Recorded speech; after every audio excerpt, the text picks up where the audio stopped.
Tea கடை பஜ்ஜியே தோற்று போகிற அளவுக்கு இட்லி மாவு பஜ்ஜி எப்படி பண்ணுறதுன்னு பார்க்கலாம். நீங்கள் இந்த வீடியோவை ஸ்கிப் பண்ணாமல் பார்த்தீங்கன்னா தான் உங்களுக்கு இது புரியும். இதுக்கு நான் ஒரே ஒரு வாழைக்காய் நான் எடுத்திருக்கேன். உங்களுக்கு எத்தனை வாழைக்காய் வேணுமோ அது மாதிரி நீங்கள் எடுத்துக்கோங்க. அப்புறம் அளவுகள்லாம் அதுக்கேற்ற மாதிரி கூட்டியோ குறைச்சோ நீங்கள் போட்டுக்கலாம்.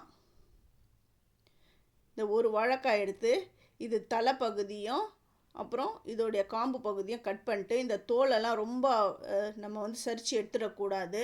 ஓரளவுக்கு நம்ம இந்த மாதிரி ஓரளவுக்கு நம்ம எடுத்துக்கணும். இப்போ ஒரு பஜ்ஜி கட்டர் எடுத்திருக்கேன். இந்த பஜ்ஜி கட்டரில் நான் இதுதான் அட்ஜஸ்ட்மெண்ட்டு. அந்த அட்ஜஸ்ட்மெண்ட்டு எண்ணெய்லாம் தடவிக்கோங்க. எண்ணெய் தடவிட்டு இந்த மாதிரி மேலே அந்த காய்க்கு மேலே கை வச்சு இப்படி ப்ரெஸ் பண்ணிங்கன்னா இந்த அளவுக்கு நீளமாக வந்துடும். இந்த மாதிரி கையை மேலே வச்சுக்கோங்க, இல்லைன்னா அந்த கை அடிபட்டுடும். இந்த அளவுக்கு நீளமாக எல்லாத்தையும் நான் இந்த மாதிரி கட் பண்ணி நான் எடுத்துட்டேன். ஃபஸ்ட்டு என்னுடைய வீடியோ பார்க்குறவங்க சப்ஸ்கிரைப் பண்ணலைன்னா சப்ஸ்கிரைப் பண்ணுங்கள். ஆல் என்ற ஆப்ஷனை தொடுங்க. அப்போ தான் நான் போகிற ஒரு வீடியோவுடைய நோட்டிஃபிகேஷனும் உங்களுக்கு காட்டும். நான் ஒரு கிண்ணம் எடுத்துகிட்டு இதுக்கு இந்த முட்டைக்கரண்டியில் 2 முட்டைக்கரண்டி கடலை மாவு எடுத்திருக்கேன். இது வீட்டில் அரைச்ச கடலை மாவு தான் நான் எடுத்திருக்கேன். காஷ்மீரி மிளகாய், இதுவும் நான் வீட்டில் அரைச்ச மிளகாய் தூள் தான், காஷ்மீரி மிளகாய் தூள் தான். இதில் காரம் அவ்வளோவா இருக்காது, அதனால் 2 ஸ்பூன் தான் நான் சேர்த்துக்கிறேன்.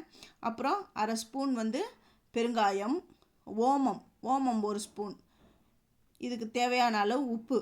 இப்போ என்ன பண்ணணும்னா அதே குழிக்கரண்டி நம்ம எந்த கரண்டியில் எடுத்து போட்டோனோ கடலை மாவு அதே குழிக்கரண்டியில் இட்லி மாவு சேர்த்துட்டு சூடான எண்ணெயை விடணும். இதுக்கு தேவையான அளவு தண்ணி விட்டு நல்லா கலந்துக்கணும். இந்த இட்லி மாவு நேற்று அரைச்ச இட்லி மாவு தான் நான் அதை சேர்த்துருக்குறேன். நல்லா கலந்து விடணும். அதாவது எப்படின்னா நல்லா இந்த இட்லி மாவு பதத்துக்கு, இட்லி மாவு கூட இல்லை, அதை விட கொஞ்சம் கெட்டியாக இந்த அளவுக்கு நல்லா கரைச்சி நல்லா அடித்து எடுத்து வச்சுக்கோங்க. இந்த மாதிரி நல்லா அந்த மாவு நல்லா பலபலன்னு இருக்கணும் அந்த அளவுக்கு. இப்போ வெட்டி வச்சுருக்கிற அந்த வாழைக்காய் துண்டங்களை எடுத்து இது 2 பக்கம் வர அளவுக்கு தேய்க்கணும். தேய்ச்சிட்டு அந்த ஓரத்தை அப்படியே அந்த மாவுலாம் வழியாத அளவுக்கு அந்த கிண்ணத்தில் தேய்ச்சிட்டு நல்லா சூடான எண்ணெயில் போட்டு பொரித்து எடுக்கணும். இது ஒன்று கூட ஃபெயிலே ஆகாது. எல்லாமே நம்ம போடுற எத்தனை வாழைக்காய் இருந்தாலும் நல்லா ஃப்ளஃபியாக புசுன்னு சூப்பராக வரும். இது பாருங்கள், நான் போட்ட உடனே கொஞ்சம் பொறுத்து அப்படியே எழும்பிடுது பாருங்கள். நல்லா நான் திருப்பி இதை போடுறேன். இதில் ஆப்பச்சோடா எதுவுமே நான் சேர்க்கலை. அரிசி மாவு ஆப்பச்சோடா எதுவுமே சேர்க்கலை. நான் வீட்டில் அரைச்ச இட்லி மாவு தான்.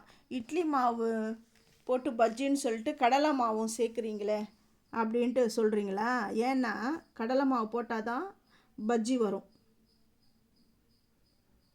கடலை மாவு சேர்க்காம எந்த பஜ்ஜியும் செய்ய முடியாது. என்னென்னா நம்ம சோட்டா மாவு போட்டால் தான் உப்பி வரும். அந்த மாதிரிலாம் சோடா மாவுலாம் நான் போடாமல் இட்லி மாவுலேயே அதை சேர்த்தே நான் பண்ணிட்டேன். அரிசி மாவே சேர்க்க வேணாம், இட்லி மாவு மட்டும் போதும். இட்லி மாவு அதாவது எந்த அளவுக்கு கடலை மாவு எடுத்தீங்களோ அதில் பாதி அளவுக்கு இட்லி மாவு சேர்த்துட்டேன். நீங்கள் டீ கடை அங்கெல்லாம் போனீங்கன்னா மைதா சேர்ப்பாங்க, அப்புறம் சோட்டா மாவு சேர்ப்பாங்க, கலருக்கு கலர் பொடியும் சேர்ப்பாங்க. இதில் கலர் பொடி கிடையாது, சோடா கிடையாது, மைதா கிடையாது, ஒன்லி இட்லி மாவு தான். இதிலே சூப்பரான ஃப்ளஃபியான பஜ்ஜி ரெடி ஆகிடுது. இது நம்ம வீட்லேயே இதை சிம்பிளாக ஒரு இட்லி மாவு கடலை மாவு இருந்தால் போதும், சட்டுன்னு நம்ம செஞ்சிடலாம். கடையில் போனீங்கன்னா அவங்க பஜ்ஜி போண்டா மிக்ஸ் அதை சேர்ப்பாங்க. நான் வீட்லேயே அரைச்ச கடலை மாவு தான் நான் இதை சேர்த்துருக்கேன். எவ்வளோ ஃப்ளஃபியாக சூப்பராக வந்திருக்கு பாருங்கள். இதை எடுத்து ஒரு தட்டில் ப்ளேஸ் பண்ணிவிட்டு அடுத்த இது 3வது பேட்ச்சு நான் போடுறேன்.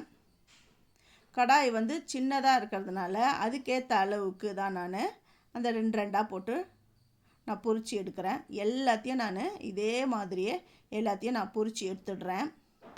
இது எப்படி வந்திருக்குன்னு பாருங்கள். நல்லா சூப்பராக வந்திருக்கு. இதை நான் உங்களுக்கு கட் பண்ணி காட்டுறேன். இது நல்லா சூடாக இருக்குது. இது எப்படி வந்ததுன்னு நான் உங்களுக்கு கட் பண்ணி காட்டுறேன். அதுக்கு அப்புறம் இது 4வது பேட்சும் நான் இதை போடுறேன். இது ஒன்று கூட ஃபெயிலரே ஆகாது, அவ்வளோ சூப்பராக வரும்.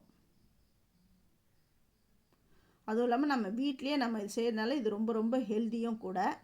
இந்த பாருங்க, இதை கட் பண்ணி காட்டுறேன் பாருங்க. சுட சுட செம்ம சூடாக இருந்து பாருங்க. சுட சுட வாழைக்காய் பஜ்ஜி எவ்வளோ சூப்பராக ரெடி ஆகிடுது பாருங்கள். இதை நீங்கள் உங்கள் வீட்டில் செஞ்சு பார்த்துட்டு எனக்கு எப்படி வந்ததுன்னு கமெண்ட் பண்ணுங்கள், லைக் பண்ணுங்கள், ஷேர் பண்ணுங்கள்.